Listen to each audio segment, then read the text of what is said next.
رات کے ٹھیک 12 بجے تھے۔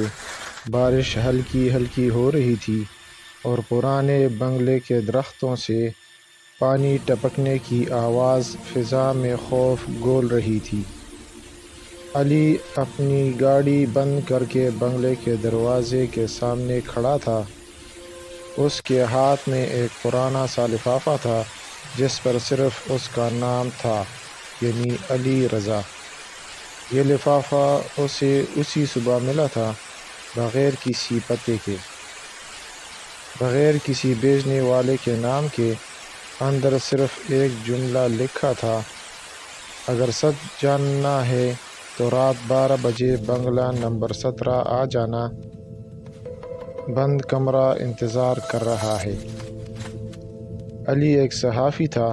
خطرناک تحقیقات اس کے لیے نئی بات نہیں تھی، مگر آج دل عجیب بے چینی محسوس کر رہا تھا۔ پھر بھی وہ آیا کیونکہ سچ اس کی کمزوری تھی۔ دروازہ خود بخود چرچراتے ہوئے کھل گیا۔ یہ ممکن نہیں، علی نے آہستہ سے کہا اور اندر قدم رکھا۔ بنگلے کے اندر اندھیرا تھا، صرف دیوار پر لگی ایک پرانی لالٹین جل رہی تھی۔ ہر قدم کے ساتھ فرش سے آواز آتی جیسے کوئی سانس لے رہا ہو۔ اچانک دروازہ زور سے بند ہو گیا۔ علی چونک گیا۔ اس نے مڑ کر دروازہ کھولنے کی کوشش کی، مگر وہ لاک ہو چکا تھا۔ کون ہے؟ سامنے آؤ۔ اس کی آواز میں جرأت کم اور خوف زیادہ تھا۔ جواب میں صرف ایک ہنسی گونجی، گہری، کھردری اور سرد۔ لالٹین کی روشنی میں اسے ایک راہداری نظر آئی جس کے آخر میں ایک دروازہ تھا۔ اس دروازے پر لکھا تھا: بند کمرہ۔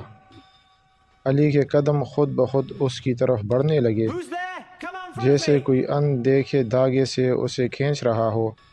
دروازہ کھولا تو اندر ایک چھوٹا سا کمرہ تھا۔ درمیان میں ایک میز، اس پر ایک ریکارڈر اور دیوار پر کئی تصاویر۔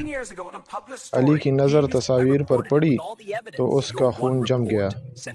وہ سب اسی کی تصویریں تھیں، اس کے گھر کی، اس کے دفتر کی، حتیٰ کہ اس کے سوتے ہوئے کی۔ یہ ایک مذاق نہیں ہو سکتا، وہ بڑبڑایا۔ اچانک ریکارڈر خود بخود چلنے لگا۔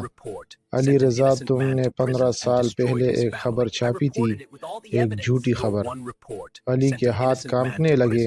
نہیں، میں نے سب ثبوتوں کے ساتھ ریکارڈ کی تھی۔ آواز پھر آئی: تمہاری ایک خبر نے ایک بے گناہ کو جیل پہنچایا اور اس کے خاندان کو تباہ کر دیا۔ دیوار پر ایک نئی تصویر ابھری۔ ایک شخص، زرد چہرہ، تھکی آنکھیں، جیل کے لباس میں علی کو یاد۔ کمرے کی لائٹ جھپکنے لگی۔ درجہ حرارت اچانک کم ہو گیا۔ وہ بے گناہ تھا علی، اور وہ میں تھا۔ یہ سن کر علی پیچھے ہٹ گیا۔ تم مر چکے ہو، اس نے ہکلاتے ہوئے کہا۔ ہنسی دوبارہ گونجی۔ جسم مر جاتا ہے، سچ نہیں۔ اچانک کمرے کی دیواریں قریب آنے لگیں۔ سانس لینا مشکل ہو گیا۔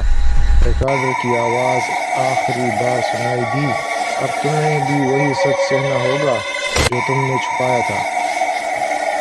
علی چیخا، دروازے کی طرف بھاگا، مگر کمرہ مکمل طور پر بند ہو چکا تھا۔